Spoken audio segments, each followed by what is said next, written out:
Hello and welcome to another episode of the Construction Corner podcast. I'm Dillon, I'm your host. And today, guys, we are going to be talking about really the pros and cons of licensing in the AEC industry. So basically the built environment. We're going to be talking about licensing requirements primarily for architects and engineers.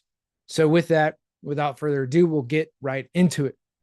So this first came up actually from a post I saw on LinkedIn. And really, I didn't want to just respond with a comment. There's so many of these things that are big topics that really just shouldn't be dealt with in the comment section. Like, we need to be a little more thoughtful about our responses, actually take some time to think about our responses. And then, I put together an article that I posted on LinkedIn. Some of this I'm going to read through, and other, and then add more commentary around it for the podcast. But that's basically where this came from, is really throwing out the question of, are licensing requirements basically helping or hurting the AEC industry, and how do we go about it? So with this, and basically large issues, like, again, you can't solve these things in like 100 characters or even 100 words on the internet. Like, that's not going to help any of this. So again, think through your responses when it comes to the internet and all that kind of stuff. I Unless I've really thought through my position on something, I don't typically respond in a comment form. Now I will, or if it's on my own post, something I've thought about, like, then I'll respond to comments in that, because I've thought about the topic. I have, my line of thinking already pretty much thought through on this. And then it's usually to enlighten it, right? Like, I'm not going to antagonize or entice stuff. I know a lot of people do that on like LinkedIn or whatever, just for the, clickbait, because then the engagement, sends their posts through the roof. But I don't want to be known for any of that kind of stuff, right? I'm here to help, here to grow. And, that's where it's at. And then with that, these are my thoughts as of, January of 2025 on these things. My evolution of thinking could very much change. But as of today, these are my thoughts. This is where I stand. And here we go. So when I dove into this on the licensing piece, is it's fairly new in the history of things, right? Like, the Egyptians weren't pulling permits to put up the pyramids, like, it's not what happened. Um, like, permitting and licensure is like a very, very new thing. So dating back to 1907 in Wyoming, was like the first licensure. I'm sure that this had to do with some con men and landlines, because it was for surveying, was where these licensure things started in Wyoming. I'm sure in the West that they had some basically land disputes that ended up in this. Like, I didn't dig deep enough to find, where it started, but it was survey licensure that was the first one issued 1907 in Wyoming. So that is the fact that 1907 was the first issuance of a license that was for land surveying in Wyoming. California actually came in second in 1929, and it became the second state to require an engineering license. And really, this was from basically a year or so earlier, where the failure of the St. Francis Dam killed 491 people. And I'm sure there was some uproar about that, right? That you had somebody that designed this thing, and it ended up failing. Again, for whatever reason that failed, you had an uproar in society about the failure of it, just like you have had the uproar in Wyoming, 20 years earlier, about somebody got their land taken, or wrong survey lines, or sold a bill of goods, right? Whatever that amounted to at that time, I'm sure is, basically what ended up happening shortly thereafter. Then over time, right, the government has gotten more and more involved, right? Requirements have increased. We added more disciplines like electrical, mechanical, plumbing, right? Like, HVAC systems basically were a product of the 60s, 70s primarily, with VAV, variable air volume stuff, versus like just the radiant tubing or any of the radiant systems that we had previously for mechanical systems, right? Like, heating, cooling outside of just a fireplace, really just for heating, is pretty new. AC is very new.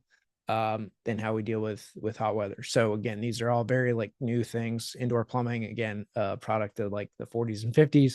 So and then over time, licensures also expanded to all the other industries, right? Medicine, barbers, doctors, contractors, right? There's licensure for a ton of stuff. And the merits of other industries can be debated elsewhere, whether a doctor needs to be licensed or a barber, or any of that kind of stuff, right? So the question comes down to, are these requirements still necessary today? And it's a good question, and things should be thought about from time to time. So here's my answer in short and long form. In short, are licensing requirements still necessary? Yes, I do believe so. The long answer to that is similar to the things that went through in 1907. Like there's still, and I see it from the different states that I'm licensed in, and the board sending out information, is people are still promoting themselves as engineers when they're not licensed. Whether their work product is good or not, I couldn't tell you. But again, you still have basically con artists, and I don't think con men are ever going to go away. That's something that's here to stand. That it happens all the time, from financial schemes to people passing themselves as one thing and really they're another. I mean, this happens all the time. It's not going to go away. Con men are going to exist for time immemorial. It's just part of human nature. Like that is a thing that unfortunately will not go away. So we have to put measures in place to deal with it. And then the flip side of that, right, is like, should the government be the one to do this? It's a hard piece, right? Like I'm more for government out of things than in things. But at the same time, you need some independent third party to do it and vet it. Should that be private? I don't know, right? Like that there should be some form of licensure, mainly to help with the qualification process, right? Like in engineering and buildings in particular, we are doing health and life safety of these structures, right? And people's well-being, and they're going to make it out in case there's a fire, all that kind of stuff. When at the same time, like I've said this for years too, on the like automotive industry, there's really no need for licensure at the end of the day for that, right? Like there truly isn't. Nobody signs off on the structural designs of anything or structural integrity. Really, at the end of the day, it's a crash test from the Department of Transportation and Safety. Like I think that's who ends up doing all the crash tests that you see for cars. So they ultimately sign off whether the thing is safe or not. But then again, we've seen how that worked for Health and Human Services in that department, and the Department of NIH, right, the National Institute of Health, and how they've gone through things, and the USDA has approved stuff or not for health. Like government has not had a good track record of approving private industry things. But again, those are also all industries where no one person is ultimately responsible. Like the company are not responsible for most of those things, which is, again, this is kind of what it comes down to, right? Is like the individual responsibility, where the individual in, the doctor shoulders a lot of burden in the medical industry, and then the architect and engineer shoulders individually a lot of responsibility in the engineering industry. So, where the risk and liability lies for the individual, versus the company is, part of this too is like the legal nature of the US and what it has become, right? And basically shielding people professionally from liability and risk. And that's kind of where this conversation ultimately goes, is, it's part of a risk equation, right? Like if you had a person that was not licensed and designed, then ultimately the owner would assume more of that risk because they hired a non-qualified professional to do things. But this is like the weird path that you ultimately go down, right? You're trying to mitigate risk for each and every project that you undertake, right? Each building is unique in its own special way. And so you try to mitigate all those risks by having qualified people. It's done through the permitting office and plan review to make sure that those buildings are up to standards. that they're approved by the fire marshal in the event that they have to come and rescue people out of this building, put fires out or anything like that. That's ultimately what we're going down is, the qualifications of the people to get there. Now in engineering, there's a few things that I do want to note. And how do you get your license? So there's basically you graduate from an accredited university. There are in other states, or in some states, they have the path where if you've worked in the industry for 10 years, then you can go and sit for your exams for your PE, and that kind of qualifies you through it. So first you go to an ABET accredited university, graduate, or you get your degree, but you can take your what they call the fundamentals of engineering exam basically in your senior year, April of your senior year.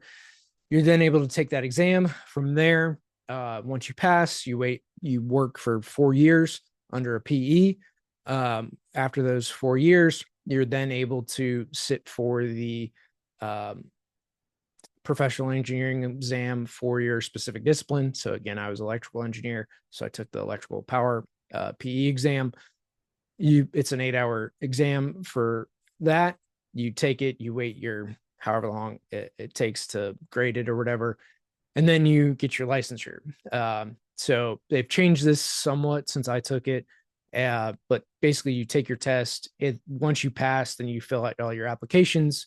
And with that, you have to have 5 references from professional engineers. So you have 5 references from people that you've worked with or worked under to recommend you to take your license. So they do have to sign off on you. And then, basically put the things you've done for the last 4 years.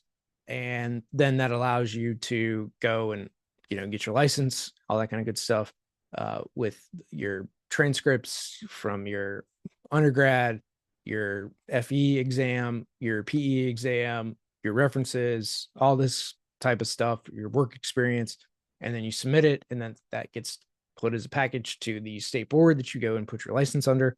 And then from there, you get basically approved or not. So, and then in each state, you have continuing education requirements that you have to meet on typically a biannual basis. So every 2 years, you have, 15 to 30 continuing education units or hours that you have to go through to basically allow you to renew your license. So you have continuing education requirements that you're forced to kind of go through to keep your license every year, plus pay all your fees to do that.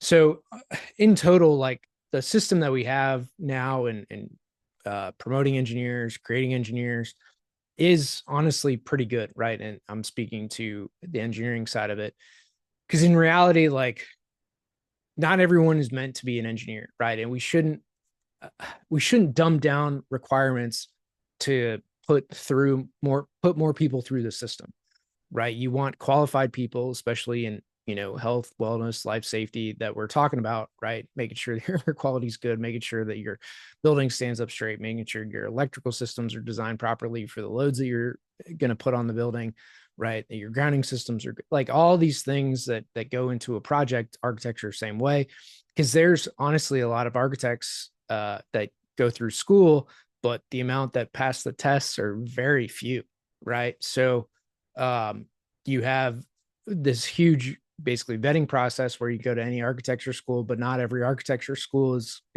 built well enough to basically geared to passing the architecture exams. Like those pass rates are very, very low, which just tells me that one, the schools are real shitty at preparing people to basically be a professional, right, in their chosen field. So you have an education problem, then you have a study problem, right? And people, they've got to get their work experience and all that kind of stuff. And so they're, they don't study properly for these tests that are very difficult for architects to take. But again, we shouldn't make it any easier for dumb people to, design these buildings and these systems. Like that should not be what we're after here. Because again, let's face it, most people are not cut out to be engineers. It's a small portion of the population. So in 2022, I went and looked up these stats. There were 192,474 engineers that graduated from college, right? So in 2022, you had 192,474 engineers graduate compared to 4.11 million total college graduates. So that's 4.68%. 4.68% graduated as engineers in 2022. So like it is a small, it's less than 5% of the population are engineers. So 1 in 20 people are engineers. That's just what it amounts to. And then of those that get licensed, so in graduating, so of my graduating class, so for electrical, there were 4 of us basically that went into the building sciences out of the 400 and something that graduated in my class of engineers, like total, right? Not just electrical. We only had 50 in the electrical department. So 4 out of 400. So we had 1% of all engineers be electrical. And then of that, we had, well, 4 of us did get our PEs. So you have 1% of the total population. So of that 192,474 times 0.01, that's 1,900 new PEs that you can make every 4 years after that, right? If you had 1% that went through in electrical, and really it's going to be probably, again, small portion of that. So, and then that stay in the building industry. Of the 4 of us that were power focused, 2 of us went, so that number gets cut in half again. And that's, a university that had a power program. So that's 962. And then probably half of that, would stay. So you get 500 engineers a year that are probably going to be in the industry more than 5 years is what we realistically end up looking at. So it's such a small percentage, and you have to like understand these numbers. I know I'm putting a lot of numbers through to you guys, but there's no way to really convey this, that again, 4.11 million people graduated, and then you're only going to put 500 people, 500 electrical engineers as across the country a year into the industry that stay. So, and then of that, of the others, they'll go into facilities engineering or plant engineer or something like that, right? So they're still going to be somewhat industry adjacent, but they're not going to be the ones designing, putting together new projects. So for our industry, of the AEC industry, when it comes to engineers, like you really don't have many people that stay relatively. You only create those 500 every new year. And again, for electrical, multiply that by, 2 or 3 for mechanical, because there's just more mechanical guys in the industry. But again, not many are going into AEC of engineering, right? They're going to go into other disciplines, other areas. So again, it's like very, very small portions of people of a given demographic that are going to come into like the building trades. So one, just because it's difficult, just because not many people come into the industry, doesn't mean that we should relax any of our requirements. And I think this is where, like, in so many industries, so many areas, that you start dumbing stuff down because you aren't getting enough people into it or whatever. And ultimately my answer is like, you got to try harder, man. Like, this is not for everybody. If you're meant to be in this industry, if you're meant to work in it, you will. If you want to be here, then you will. If all of us were more attractive into people coming into the industry and showing what the building industry could be, more people would work in it. Like, it is really that simple, but it takes a collective to do that. And again, dumb people should not be engineers. Like, why would we dumb down the requirements to be an engineer, to be licensed, to do all these things, when, like, the operation of a multi-million-dollar building is in the hands of one person, right? Like electrical systems in particular, if you don't size the cable correctly or it burns up, like, you could just put $100 million facility out of business, right? Like, or generators not firing up or sized correctly in hospital systems. Now you're killing a whole bunch of people that are on life support. And like, this is a very blunt thing that, again, not everybody's cut out to be an engineer, and that's okay. Like, dude, there's again, 4.11 million people graduated from college. Like, all those people, go into some career field more than likely. There's jobs and places for everybody. And maybe you're not going to be the stamping engineer for this stuff.